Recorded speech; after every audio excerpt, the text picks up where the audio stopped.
मेरठ की बेटी ईहा दीक्षित ने पूरी दुनिया में भारत का डंका बजा दिया है। महज 10 साल की उम्र में इन्होंने इंटरनेशनल यंग इको अवार्ड अपने नाम कर लिया है और पर्यावरण के क्षेत्र में काफ़ी लंबे समय से काम भी कर रही हैं। जी हाँ, काफ़ी लंबे समय से इसलिए क्योंकि पिछले कई साल से इस क्षेत्र में ये काम कर रही हैं। इन्होंने ऐसा संकल्प लिया है कि हर संडे को ये पौधारोपण करती हैं और एक टीम भी इन्होंने बना ली है। मन की बात में प्रधानमंत्री ने जब पौधारोपण को लेकर जिक्र किया था तो उस वक्त ईहा दीक्षित का भी नाम उन्होंने लिया था। हमारे साथ हैं और ज़्यादा जानकारी के लिए हम इन्हीं से बात भी करेंगे। ईहा, सबसे पहले तो आपको बहुत शुभकामनाएं ईटीवी भारत की तरफ से।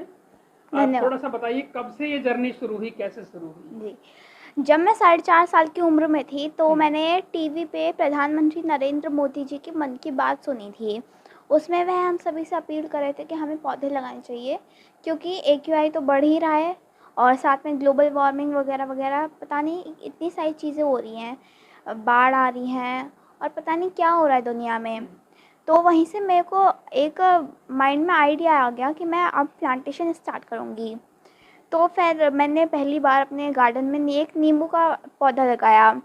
तो मैं उसके बाद मैंने डिसाइड किया कि एक पौधे से तो ये ग्लोबल वार्मिंग पॉल्यूशन कम नहीं होने वाला, तो मैं अपने हर बर्थडे पे प्लांटेशन करूँगी। महज 5 साल की उम्र में जब मैं 5th बर्थडे था तो मैंने 1008 प्लांट्स लगाए थे अपने बर्थडे पे। 6th बर्थडे पे मैंने 2500 प्लांट्स लगाए थे और इसी दौरान मैंने डिसाइड कर लिया कि मैं साप्ताहिक पौधारोपण भी करूँगी। 7th बर्थडे पे मैंने अपने दिल्ली गाज़ीपुर जो कूड़े का पहाड़ है उसी के पास कई सारे प्लांट्स लगाए थे जो कि अब बहुत बड़े हो चुके हैं।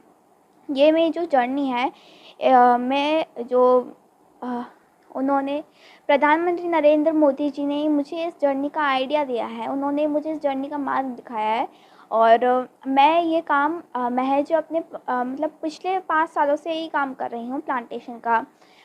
मेरे छठे जन्मदिन पे मैंने मुझे देखकर कई सारे बच्चे भी मेरे साथ जुड़ गए और हम सभी ने एक फाउंडेशन बना लिया जिसका नाम है ग्रीन इंडिया स्माइल फाउंडेशन और हम सभी बच्चे अब साप्ताहिक रविवार को प्लांटेशन करते हैं। अभी तक मैं 20,000 से भी ऊपर प्लांट्स लगा चुकी हूँ। इनमें से सबसे पहले मुझे इंडिया बुक ऑफ रिकॉर्ड्स में मेरा नाम दर्ज हो चुका है। साथ ही एशिया बुक ऑफ रिकॉर्ड्स में मेरा 2 बार नाम दर्ज हो चुका है, एक्सक्लूसिव वर्ल्ड ऑफ रिकॉर्ड्स, और यूपी बुक ऑफ रिकॉर्ड्स में भी मेरा नाम दर्ज हो चुका है। इसके साथ ही मेरे पीछे जो बैकग्राउंड में पीछे बीच में जो अवार्ड लगा है वो मुझे प्रधानमंत्री जी के साथ सम्मानित किया गया था और देश के जो एक्स प्रेसिडेंट थे उनसे भी मुझे सम्मानित किया गया है। ये अवार्ड मुझे तब मिला था जब मैं महज 6 साल की थी और साथ ही साथ ये जो अवार्ड है ये दुनिया का मतलब हमारे देश का राष्ट्रीय बाल पुरस्कार है जिसका नाम है प्रधानमंत्री राष्ट्रीय बाल पुरस्कार। सबसे कम उम्र की ये पुरस्कार पाने वाली बिटिया भी हैं आप? जी, ये पुरस्कार जो है ये मैंने सबसे कम उम्र में पाया था। सर, इसकी जो चयन प्रक्रिया है बहुत एक जटिल चयन प्रक्रिया है और लगभग 9 या 10 महीने तक इसकी चयन प्रक्रिया चलती है। हम लोगों ने नवंबर में इसका नवंबर दिसंबर में लास्ट ईयर 2022 में अप्लाई किया था। उसके बाद वहाँ से वेरिफिकेशंस हुआ। वेरिफिकेशंस के बाद में उन लोगों ने हमसे सारी चीज़ें मंगवाई थी। फिर उसके बाद उन्होंने बेटी को इंटरव्यू के लिए शॉर्ट लिस्टेड किया था और कुछ सिलेक्टेड बच्चों का उन्होंने इंटरव्यू लिया था। कैलिफोर्निया से ये इंटरव्यू अटेंड हुआ था और लगभग 55 मिनट ईहा का इंटरव्यू चला था। इंटरव्यू होने के बाद हमें इस बात का अंदाज़ा और यहाँ पे ये जितने भी अवार्ड्स हैं ये सारे मैंने प्लांटेशन की कैटेगरी में पाए हैं और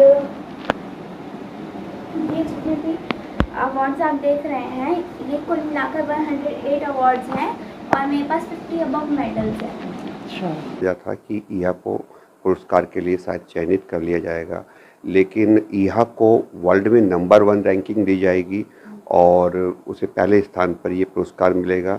ये हमारे लिए ईश्वर के आशीर्वाद से कम नहीं है। अच्छा बेटा, ये बताइए अब तक कभी बाहर भी जाने का मौका मिला? जी नहीं, अभी मैं अपने पूरे इंडिया में ही प्लांटेशन का ये दौरा कर रही हूँ। मैंने इंदौर, लखनऊ, दिल्ली और कई सारी जगहों पे मैंने प्लांटेशन किया है। जिनके जो कई सारे ऐसे पौधे हैं जिनके मैंने लगा के बस आसपास में जो कॉलोनियाँ हैं उनमें उनके जो पीपल्स हैं वहाँ पे पानी डालते थे रोज़, और वो पौधे पता नहीं इतने बड़े हो गए 1 साल में, और अब लोगों को ऑक्सीजन, फ्रूट्स, फल पता नहीं क्या-क्या दे रहे हैं। अच्छा, यह एक आखिरी सवाल है, थोड़ा सा इधर आइए।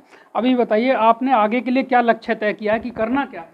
मैंने आगे के लिए यह लक्ष्य तय किया है कि मैं बड़े होके एक आईपीएस ऑफिसर बनूंगी और हमारे देश में जितने भी जो भ्रष्टाचार हो रहा है उसको रोकने की पूरी कोशिश करूंगी। देख सकते हैं इस बेटी में कितनी ऊर्जा है और किस तरह से ये बेटी काम कर रही है, और साथ में इन्हें सम्मान भी मिल रहा है।